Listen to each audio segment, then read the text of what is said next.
Kali ini kita akan mempelajari tentang menentukan ide pokok dan kalimat pengembang pada suatu paragraf.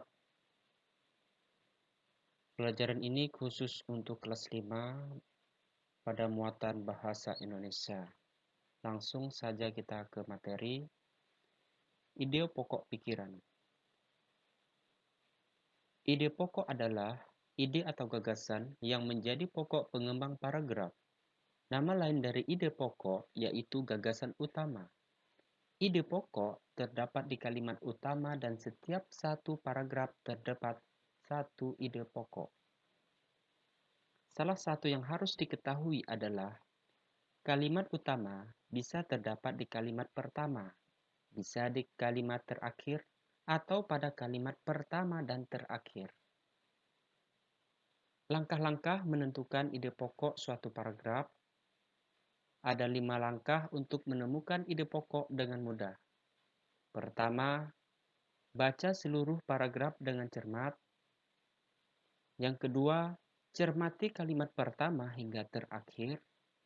Yang ketiga, baca kalimat demi kalimat sampai kamu menemukan ide pokok paragraf. Yang keempat, tandai ide pokok paragraf. Yang kelima, tandai info penting dalam setiap paragraf.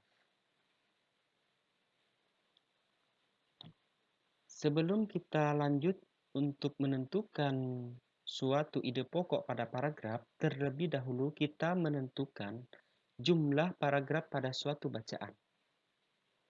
Contoh bacaan organ gerak manusia dan hewan. Jadi kita tentukan berapa jumlah paragrafnya. Ya, kita hitung 1 paragraf pertama. Yang ini paragraf yang kedua. Terus di bawahnya lagi paragraf ketiga. Terus di bawahnya lagi paragraf keempat. Dan di bawahnya terakhir paragraf kelima. Jadi, bacaan organ gerak manusia dan hewan memiliki 5 paragraf. Setiap paragraf mempunyai ide pokok. Kita lanjut ke gerak ikan dalam air. Ini paragraf pertama.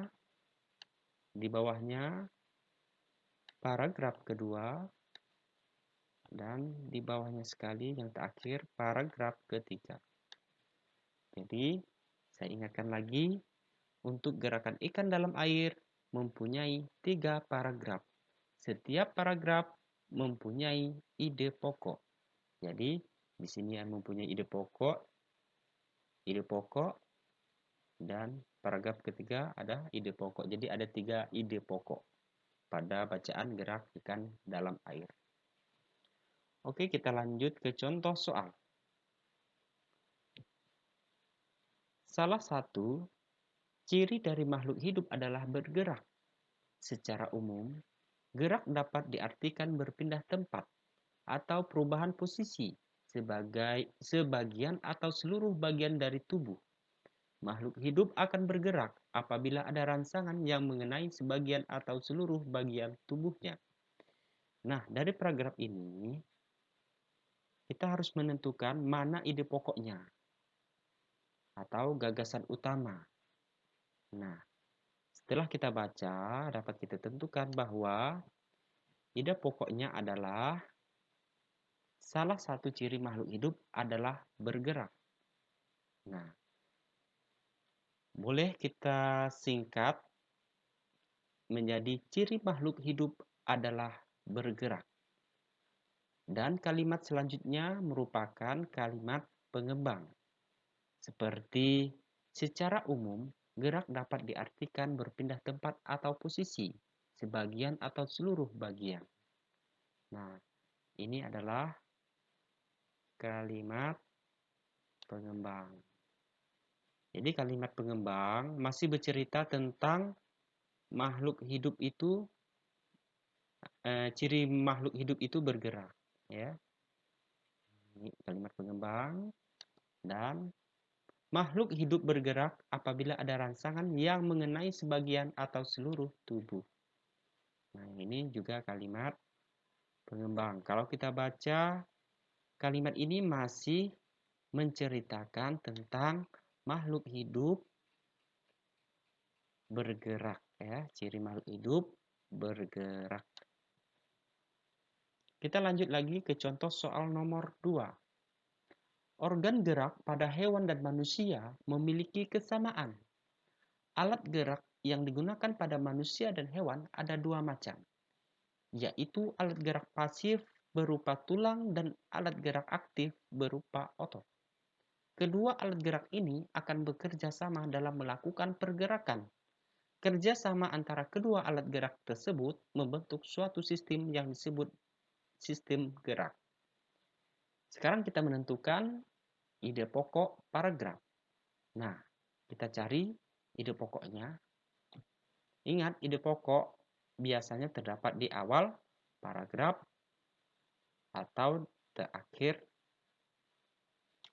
kalimat paragraf ini. Ya, kalau saya baca, ini sudah merupakan ide pokok ya. Nah, jadi ide pokok paragraf contoh kedua adalah organ gerak pada hewan dan manusia memiliki kesamaan.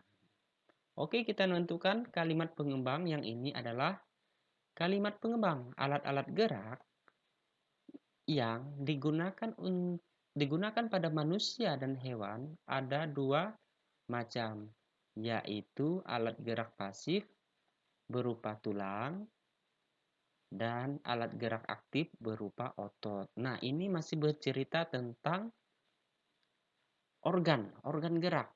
Nah, organ gerak hewan dan manusia. Ya. Kedua alat gerak ini akan bekerja sama dalam melakukan pergerakan. Ya, masih bercerita tentang organ gerak. Kerjasama antara kedua alat gerak tersebut membentuk suatu sistem yang disebut sistem gerak. Masih bercerita tentang organ gerak. Jadi, kalimat pengembangnya adalah alat gerak yang digunakan pada manusia dan hewan ada dua macam, yaitu alat gerak pasif berupa tulang dan alat gerak aktif berupa otot. Yang kedua alat gerak ini akan bekerja sama dalam melakukan pergerakan. Kerjasama antara kedua alat gerak tersebut membentuk suatu sistem yang disebut sistem gerak. Jadi ada 3 kalimat pengembang yang ini.